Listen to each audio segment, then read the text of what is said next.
I want you to know one thing. You do not need to go to the extremes of major 1 week challenges, 30-day plans to change your life.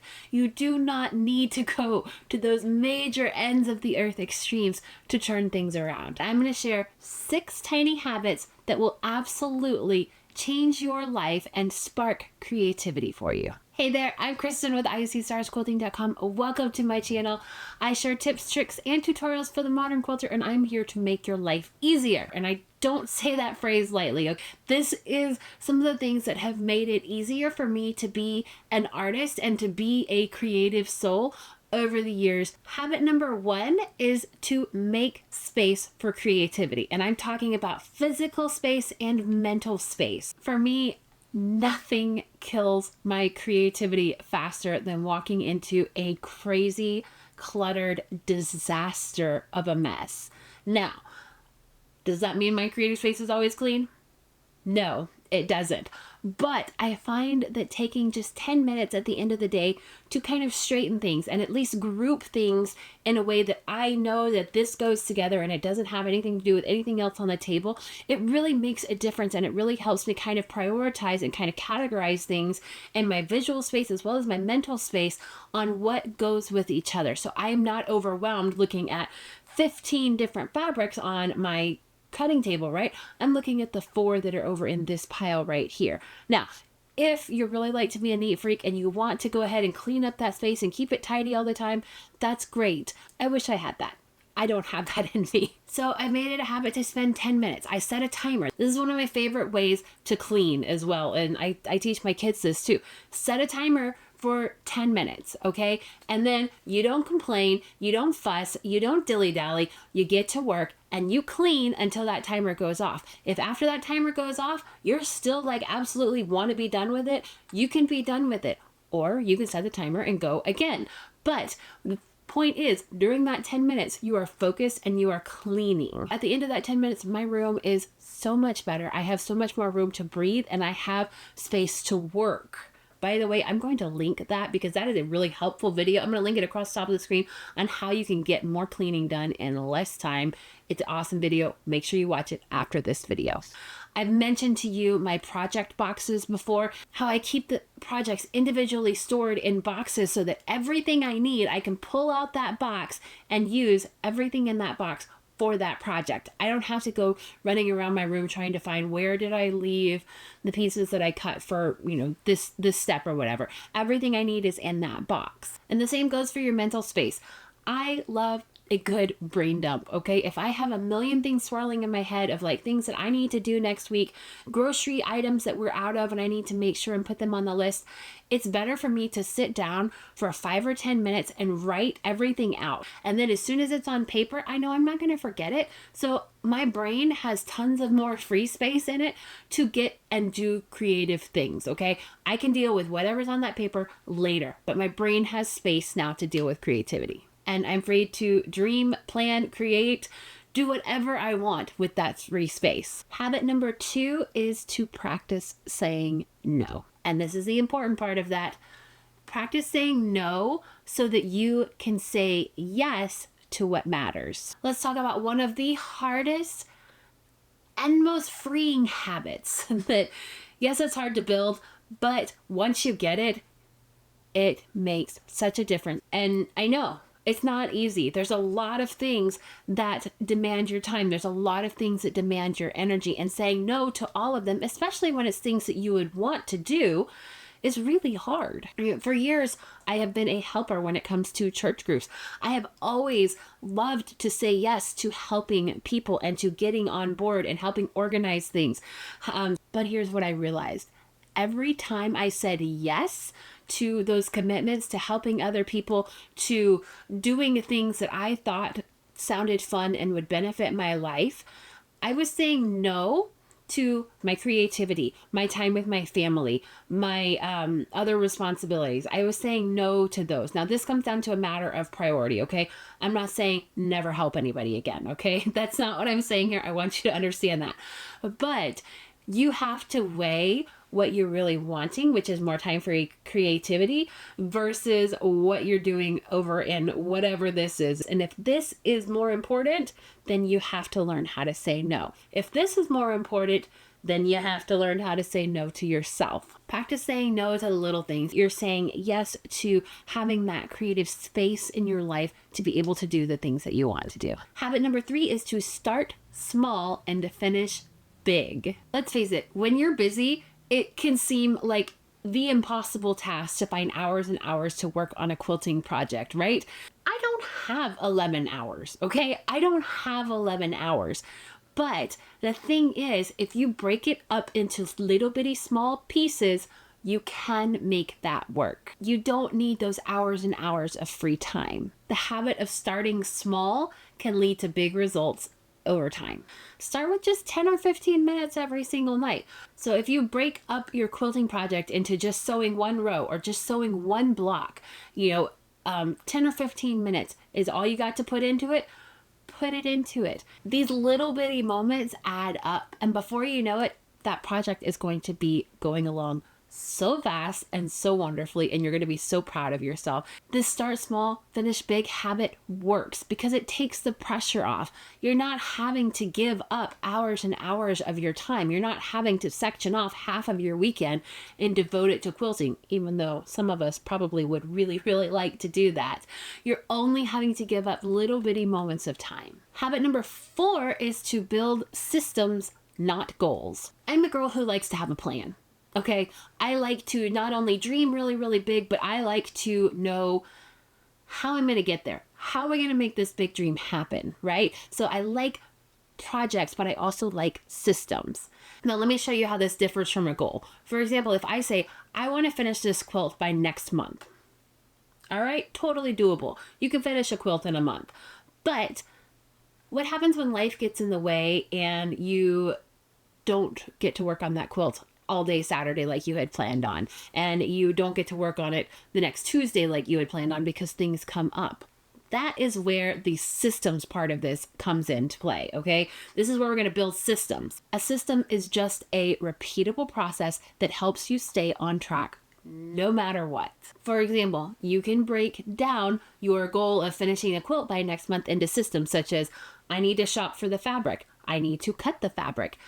Probably somewhere in there you need to pick what it is you're sewing. I need to cut the fabric. I need to make sure I sew each of the blocks together. I need to make sure that I have plenty of time in place to actually quilt this and bind it, and I have a deadline for this project. If you tackle them one at a time, it becomes much less overwhelming. You're not having to take on the whole thing at once. You're just having to take on one process at a time. Another system that I love to have in place is batching tasks. You may have heard me talk about this a time or two, but I'm kind of passionate about it, so I really love it. So when you're batching tasks, I'm not cutting out one block at a time and going from fabric to fabric to fabric to cut what I need. I like to sit down and cut everything that I need for that quilt at one time. Then I like to take all of my pieces and I like to pin them together in little, what I call like packages, right? So it's like one block. These are all the pieces that I need for one block for this quilt. And it makes it really easy so that I almost leave like myself like a little breadcrumb trail so that if I only have 10 minutes to sew, I get what I need done in that time, and then I can get up and leave, and I don't have to worry about coming back and trying to figure out where I was or what I was doing. Batching tasks is really good because I know that I have the time to focus and know exactly what measurements I'm cutting, and then after it's done, I don't have to remember that again. That just goes away from my brain and I don't have to remember it again. So same with sewing is all I have to work on is this one block at a time and then I can move on. I'm just working on this one task. And it takes the complexity out of the entire project. Habit number 5 is to celebrate all of your wins. Yes, even the small ones that we sometimes forget about, okay? You need to celebrate those little wins. I think we forget about this sometimes because it's so easy to just move on, even like when we're remembering everything else that we have left to do, that we just accomplished something pretty great. We just learned a new skill. I just learned how to do, 8 half square triangles at once. That's pretty cool. And instead of sitting there and being proud of yourself, you're thinking, yes, but I didn't do them perfectly. And I still have, there's still so many people that are much better than me. That's not a good way of thinking. You need to celebrate those little small wins as you come across them and be proud of yourself for the things that you're learning and the things that you are accomplishing. So maybe you have a whole stack of unfinished quilts in your closet.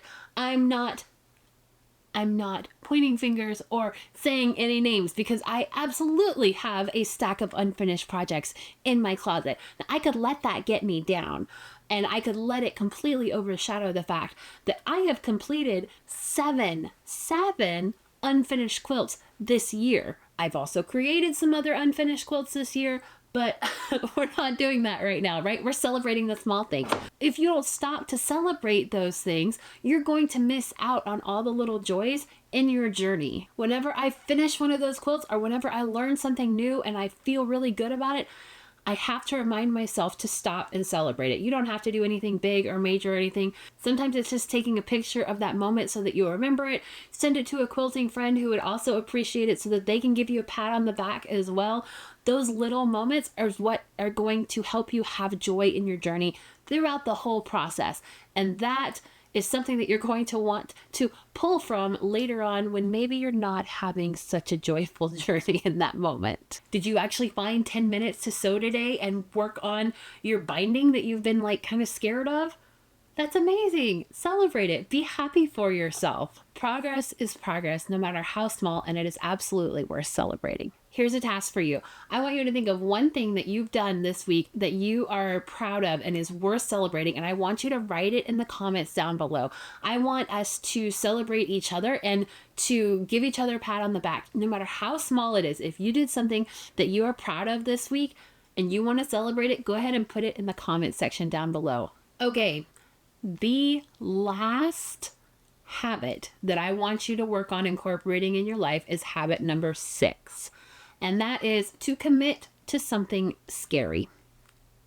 Yeah, I know. You know the feeling that I'm talking about. And I know somewhere deep inside you, you've thought, I would like to learn how to do that. But then immediately something comes over in your brain and takes control and goes, no, that sounds too scary. I don't think I want to do that.